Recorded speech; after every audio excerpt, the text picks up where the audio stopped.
Baik, kita mulai. Bismillahirrahmanirrahim. Alhamdulillah wassalatu wassalamu ala Rasulillah wa ala alihi wa sahbihi wa mawalah wa la hawla wa la quwata illa billahi wa ba'du. Baik, kita lanjutkan kajian kita di pagi ini, masih membahas kitab Qawaidul Arba', dan kemarin kita sudah menjelaskan muqaddimah dari kitab Qawaidul Arba'. Kita masuk pada kaedah-kaedah, dan ini penting dipahami karena kaedah-kaedah ini menyangkut akidah kita. Sekali lagi saya minta antum menghafal matannya, kemudian di store sama ustadz yang bimbing antum di pagi hari itu. Kita masuk al-qaidatul ula, kaidah yang pertama dari Qawaidul Arba' ini. Qala al-muallifu rahimahullahu ta'ala, an ta'lama anna al-kuffara alladhina qatalahum Rasulullah sallallahu alaihi wasallam mukirruna bi anna Allah huwal khaliqul mudabbir wa anna dhalika lam yudkhilhum fil Islam. Wad dalilu qauluhu ta'ala, qul man yarzuqukum minas sama'i wal ardi amma yamliku as-sam'a wal absara wa man yukhrijul hayya minal mayyit wa yukhrijul mayyita minal hayy wa man yudabbirul amra fasayaquluna Allah faqul afala tattaqun. Perhatikan kaidah yang pertama, an ta'lama, agar engkau mengetahui, annal kufar, bahwa orang-orang kafir, alladzina qatalahum Rasulullah, yang diperangi Nabi sallallahu alaihi wasallam, mukirruna, mereka menetapkan, bi annallaha, bahwasannya Allah, huwal khaliq, dia adalah sang pencipta, al mudabbir, sang pengatur, wa anna dzalika, dan yang demikian itu, lam yudkhilhum fil Islam, tidak memasukkan mereka ke dalam Islam. Adapun dalilnya adalah firman Allah Azza wa Jalla, qul man yarzuqukum minas sama'i wal ardi, katakan ya Muhammad, siapa yang memberikan rizki kepada kalian dari langit dan bumi. Amma yamlikus sam'a wal absar, siapa orang yang memiliki pendengaran dan juga penglihatan. Wa may yukhrijul hayya minal mayyit, dan siapa pula yang mengeluarkan dari kehidupan kepada kematian, dari yang hidup. Wa man yukhrijul hayya, dan siapa pula yang menghidupkan dari kematian. Wa yukhrijul mayyita minal hayy, atau sebaliknya, mematikan dari kehidupan. Wa man yudabbirul amra, dan siapa pula yang mengatur seluruh urusan alam semesta ini. Fasayaquluna Allah, maka mereka orang-orang musyrik itu akan mengatakan Allah. Fakul, katakan, afala tattaqun, kenapa kalian tidak bertakwa. Baik, perhatikan kaidah ini, maksudnya apa? Syekh di sini mencantumkan dalam Qaidatul Arba' ini, dalam kaidah pertama. Jadi Syekh ini mengatakan, kalau orang hanya meyakini tauhid rububiyah, tauhid itu ada 3. Yang pertama rububiyah. Apa itu rububiyah? Rububiyah itu tauhid yang berkenaan dengan semua perbuatan Allah. Jadi mengesahkan Allah dalam perbuatannya, itu disebut rububiyah. Seperti Allah menciptakan, Allah mengatur, Allah lah yang menghidupkan, yang mematikan, yang memberikan rizki, dan begitu seterusnya. Pokoknya semua perbuatan Allah yang harus kita esakan, itulah disebut rububiyah artinya. Tetapi uluhiyah itu justru kembali kepada ibadah kita, perbuatan kita manusia yang kita esakan kepada Allah. Salat kita, puasa kita, haji kita, zakat kita, dan semua ibadah ketika kita tujukan hanya untuk Allah itu disebut uluhiyah. Yang ketiga baru tauhid asma dan sifat, meyakini bahwa Allah memiliki nama-nama dan sifat-sifat. Jadi rangkumannya, tauhid uluhiyah artinya mengesahkan Allah dalam perbuatannya. Tauhid uluhiyah mengesahkan peribadatan kita kepada Allah. Dan tauhid nama dan sifat bagi Allah itu artinya kita meyakini bahwa Allah memiliki nama dan sifat-sifatnya. Tiga tauhid ini harus ada pada kita. Kalau satu saja lepas dari kita, maka dipertanyakan keyakinan kita tentang Islam. Nah, di sini Syekh Muhammad bin Abdul Wahhab ingin mengatakan bahwa orang-orang kafir dulu, orang-orang musyrik di zaman Nabi sallallahu alaihi wasallam itu, mereka meyakini bahwa apabila ditanya kepada mereka siapa yang menciptakan langit dan bumi, pasti mereka mengatakan Allah. Siapa yang mengatur alam semesta, pasti mereka akan mengatakan Allah. Siapa yang memberikan rizki, mereka juga akan mengatakan Allah. Siapa yang menghidupkan dan mematikan, mereka akan mengatakan Allah. Masalahnya, mereka yakin bahwa yang menciptakan, yang mengatur dan menguasai alam semesta Allah, tapi mereka tidak mau beribadah kepada Allah. Itu masalahnya. Mereka justru mensyirikatkan Allah dengan yang lainnya. Dulu di zaman Nabi SAW ada seorang sahabat namanya Imran. Imran ini punya ayah namanya Husain. Makanya Imran ibn Husain. Jadi Nabi SAW berdialog dengan Husain ini. Ketika itu masih musyrik. Ya Husain, kata Rasul, kam ta'bud ilahan fil ardi, kam ilahan ta'bud fil ardi. Berapa banyak sebenarnya Tuhan yang kau sembah di bumi ini? Rasul bertanya kepada Husain, berapa banyak Tuhan yang kau sembah di bumi ini?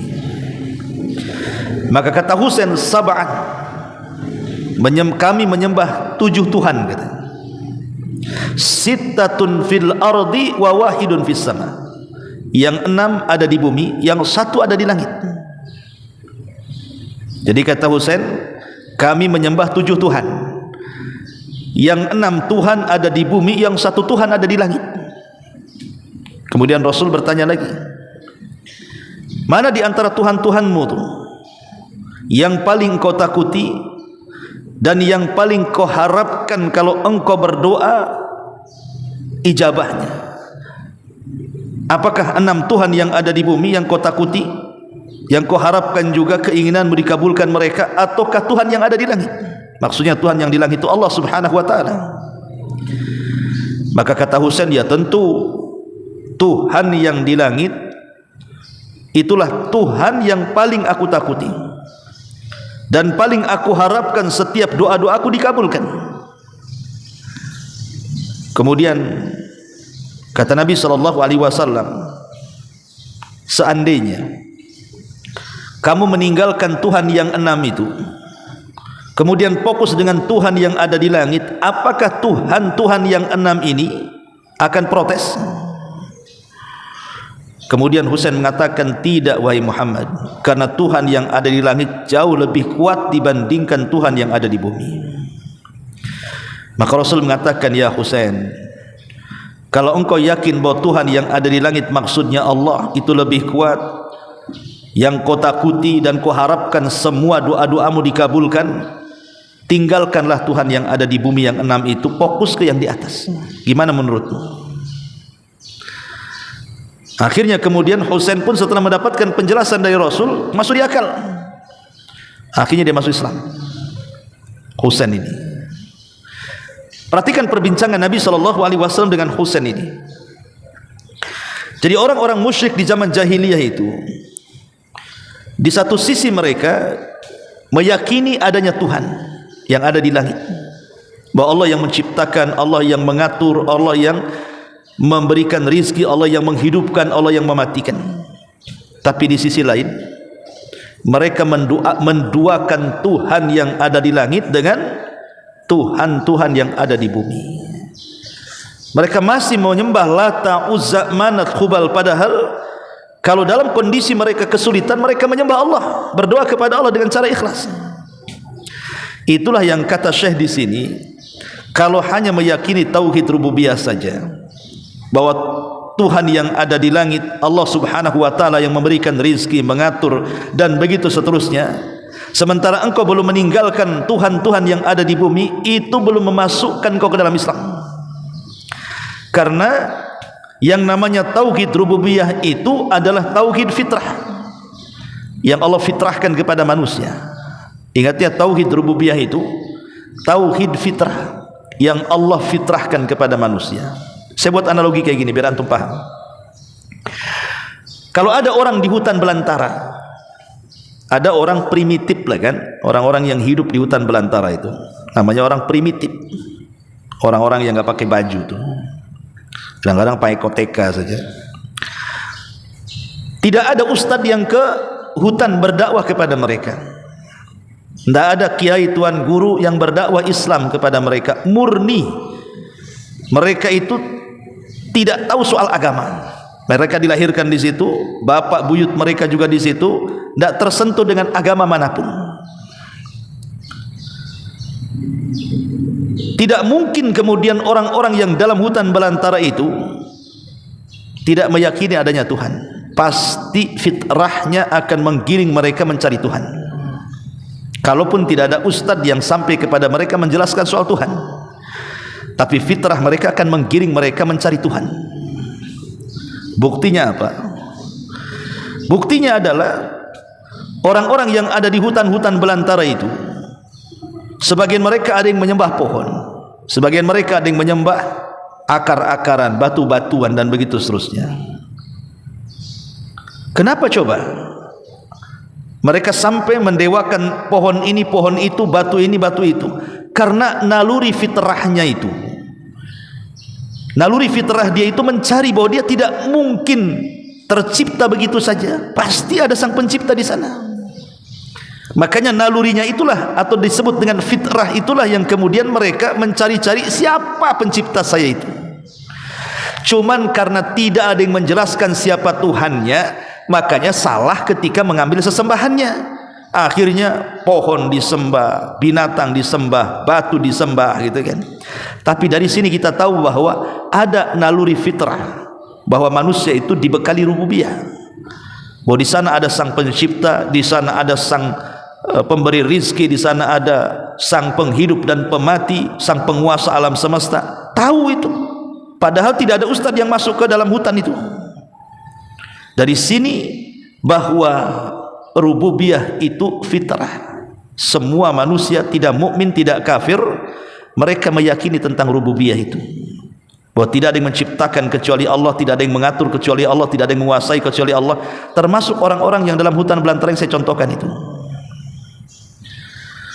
Lah makanya kemudian Syekh di sini mengatakan orang-orang kafir itu, mereka mengakui bahwa Allah itu pencipta, pengatur, penguasa dan begitu seterusnya, tapi tidak memasukkan mereka ke dalam Islam. Kenapa? Karena tauhid rububiyah saja tidak cukup, harus ada tauhid uluhiyah. Seolah-olah Allah ingin katakan dalam surah Yunus 31 ini, kalau kalian sudah mengakui yang menciptakan kalian Allah, kalau kalian mengakui bahwa yang mengatur alam semesta ini Allah, kalau kalian mengakui bahwa yang menghidupkan dan mematikan ini Allah, lah kenapa kalian malah menyembah kepada selain Allah? Sembahlah Allah yang menciptakan kamu, harusnya seperti itu. Nah, inilah maksudnya orang-orang musyrik itu ketika Rasulullah SAW berdakwah kepada orang-orang jahiliyah itu, seolah-olah Rasul ingin katakan, kalian yakin bahwa yang menciptakan Allah, yang mengatur Allah, yang menguasai Allah, kenapa kalian menyembah Lata, Uzza, Manat, Saif, Nailah dan berhala-berhala yang lainnya? Harusnya pencipta alam semesta itulah yang berhak untuk diibadahi, bukan di luar daripada sang pencipta yang kalian ibadahi. Dari sini kita tahu bahwa Syekh Muhammad bin Abdul Wahab ingin menjelaskan bahwa semata-mata meyakini rububiyah itu tidak cukup, kecuali harus ada uluhiyah. Tadi saya sudah katakan rububiyah itu beriman kepada Allah dari segi perbuatan, kalau uluhiyah itu beriman kepada Allah atau mentauhidkan Allah dari segi peribadatan kita kepada Allah. Bisa dipahami ya? Ya. Jadi kata Syekh di sini, an ta'lama annal kuffara alladzina qatalahum Rasulullah sallallahu alaihi wasallam mukirruna bi anna Allah huwal khaliqul mudabbiru wa anna dzalika lam yudkhilhum fil Islam.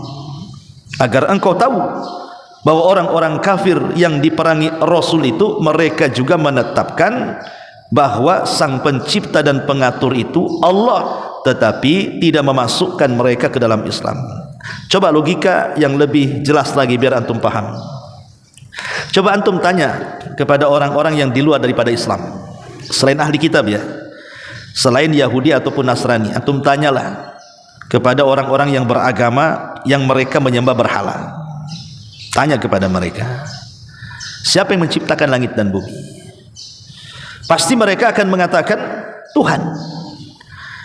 Ya mungkin bahasa kita Allah kan itu, bahasa mereka mungkin dewa atau apa kan gitu ya. Siapa yang mengatur? Ya dewa gitu. Siapa yang ini dewa? Pasti mereka akan menyebut-nyebut dewa itu menurut mereka Tuhan. Artinya kan ada fitrah rububiyah bahwa tidak mungkin mereka hidup tanpa pencipta.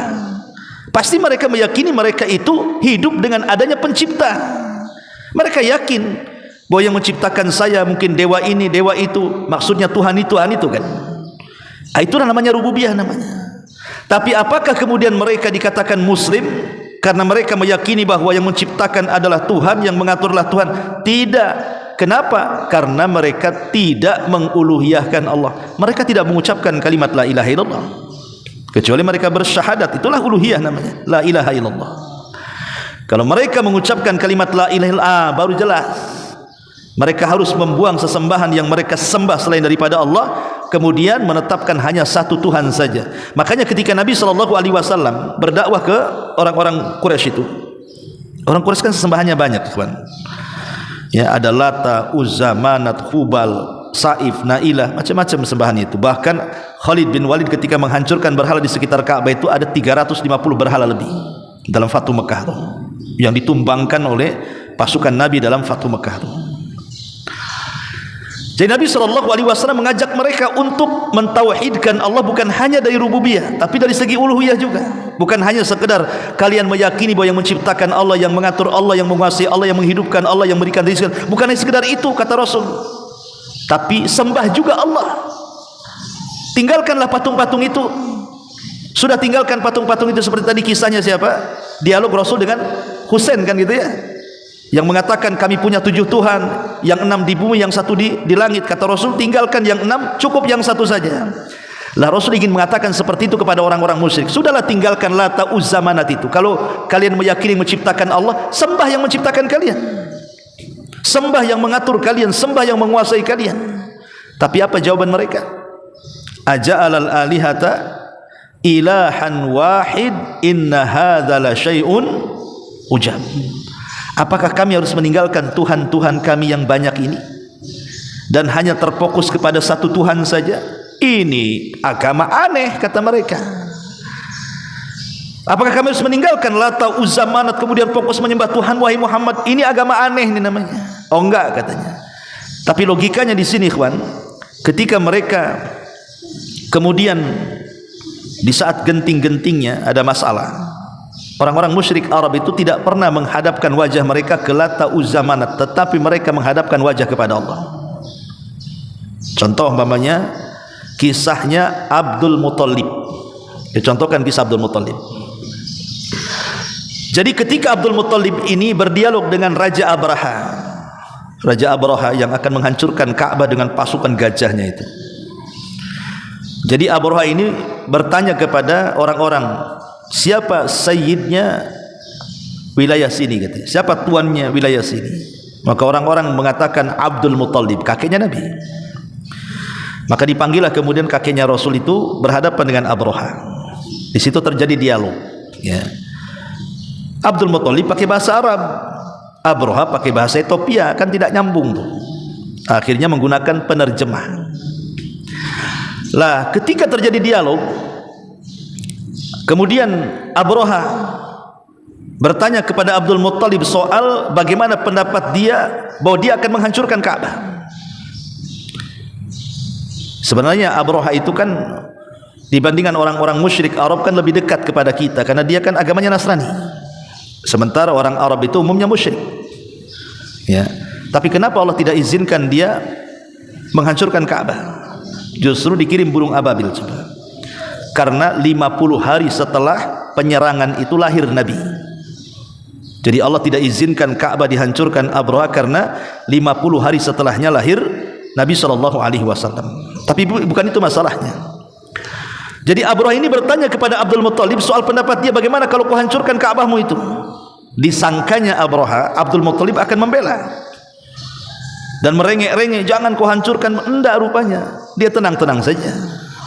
Justru dia berbicara soal lain dan mengatakan, wahai Abraha, anak buahmu mencuri 200 untaku, kembalikan. Kata Abraha, Ka'bahmu mau kuhancurkan, kok pula bicara unta, katanya. Dari sini lihat, perhatikan ucapan Abdul Muttalib. Apa kata Abdul Muttalib kepada Abraha? Dia mengatakan, adapun Ka'bah itu falahu rabbun yahmi. Adapun Ka'bah itu ada Tuhannya sendiri yang akan melindungi. Ucapan Abdul Muttalib ini meyakini bahwa di sana ada Tuhan yang akan melindungi Ka'bah. Itulah namanya fitrah rububiyah namanya. Kemudian kata Abraha, baik kalau begitu ku hancurkan Ka'bah. Maka Abdul Muttalib kemudian segera pergi dari Abraha menuju Ka'bah, kemudian meminta kabilah-kabilah yang ada di sekitar Ka'bah untuk menjauh. Tapi sebelum Abdul Muttalib meninggalkan Ka'bah, dia berdoa kepada Allah. Padahal di dalam Ka'bah itu banyak patung, ada Lata, ada Uzza, bahkan Hubal itu di dalam Ka'bah tuh. Tapi Abdul Muttalib tidak meminta kepada Hubal yang ada dalam Ka'bah, justru mengangkat tangan ke langit dan mengatakan, ya Rabb, lindungilah Ka'bah dan Mekah. Lihat, orang-orang musyrik Arab itu di waktu mereka susah, mereka menghadap kepada Allah dan berdoa dengan ikhlas. Artinya meyakini bahwa di sana ada Tuhan, di langit itu ada Tuhan yang menciptakan dan yang mengatur. Masalahnya mereka tidak mau menyembah Tuhan yang ada di langit, malah menyembah Tuhan yang ada di bumi. Padahal mereka meyakini bahwa Tuhan di langitlah yang menciptakan, mengatur, menghidupkan, mematikan, dan begitu seterusnya. Maka kata Syekh, kalau hanya semata-mata meyakini rububiyah belum memasukkanku ke dalam Islam, katanya. Harus adanya uluhiyah. Apa sasaran Syekh Muhammad bin Abdul Wahab dalam kaidah pertama ini? Sasarannya untuk siapa? Begini ikhwan, kita lihat hari ini, ya, orang-orang yang datang ke dukun, mereka bukan orang kafir, mereka orang yang mengaku Islam. Bahkan pak dukunnya sendiri KTP-nya Islam, kan? Pak dukunnya lo KTP-nya Islam, yang datang ke dukun juga orang Islam, yang membuat jimat orang Islam, yang mengkonsumsi jimat juga orang Islam, yang datang ke kuburan, yang dipendam dalam kuburan itu yang kononnya wali-wali, orang-orang soleh, mereka juga orang Islam. Yang datang ke kuburan juga orang Islam. Mereka orang Islam, kan? Mereka yang datang-datang ke kuburan, ke dukun, meminta jimat, tangkal dan yang lainnya itu semua orang Islam, KTP-nya Muslim. Kalau dikatakan kafir marah mereka, ya. Artinya bahwa kalau mereka, kita katakan kepada orang yang datang ke dukun itu, kamu yakin enggak yang menciptakan Allah? Pasti mereka mengatakan, yakinlah yang menciptakan saya Allah. Yakin enggak yang memberikan rizki kepada kamu Allah? Ya yakinlah yang memberikan rizki Allah. Yakin yang menghidupkan matikan Allah? Yakin. Pertanyaan saya, kenapa kau datang ke dukun? Kenapa tidak langsung meminta kepada Allah? Kenapa kau datang ke kuburan meminta-minta di kuburan? Kenapa tidak minta langsung kepada Allah? Kenapa kau percaya tangkal dan jimat untuk rezeki? Kenapa tidak minta rezeki kepada Allah? Gitu maksudnya. Ya, jadi semata-mata kau yakin Allah yang menciptakan, yang mengatur, yang berikan rizki. Kalau tidak mentauhidkan uluhiyah, masih datang ke dukun, masih datang ke kuburan, masih datang sini, maka itu bukan ajaran Islam, bisa mengeluarkan dari Islam. Makanya Syekh di sini ingin menegaskan soal itu. Keyakinan rububiyah saja kurang, Harus ada keyakinan uluhiyah. Tapi keyakinan uluhiyah juga kurang kalau tidak yakin dengan rububiyah. Makanya tauhid ini tidak bisa dipisahkan satu dengan yang lainnya. Itulah maksudnya kenapa Syekh memberikan kaedah ini, bahwa keyakinan Allah menciptakan, mengatur dan juga menguasai serta menghidupkan, mematikan, menghancurkan dan binasakan atau yang lainnya tidak cukup kalau kita belum meluruskan uluhiyah kita. Ya, ini kaedah yang pertama. Ya, taib, saya kira ini saja satu kaedah. Saya minta antum ya, ini ada Ustaz Aswad juga. Tadi saya tanya belum ada setoran nih Ustaz. Ya, nanti saya minta setorannya. Setoran Qaidul Arba. Ini kan mumpung belum jauh nih. Kalau sudah jauh nanti malas nanti ngapalnya. Ya. Jadi kalau bisa setoran setiap hari, entah 2 baris, 3 baris kan. Nah, jadi nanti kalau selesai saya tidak langsung ke ganti kitab lain. Nanti kalau sudah selesai baru setorannya sama saya. Kalau sudah selesai kaidah yang keempat, makanya saya buat sedikit-sedikit aja, ya biar antum bisa menghafal. Wallahu alam. Subhanaka wa bihamdika asyhadu an la ilaha illa anta astaghfiruka wa atubu ilaik. Allahu ta'ala. Assalamualaikum warahmatullahi wabarakatuh.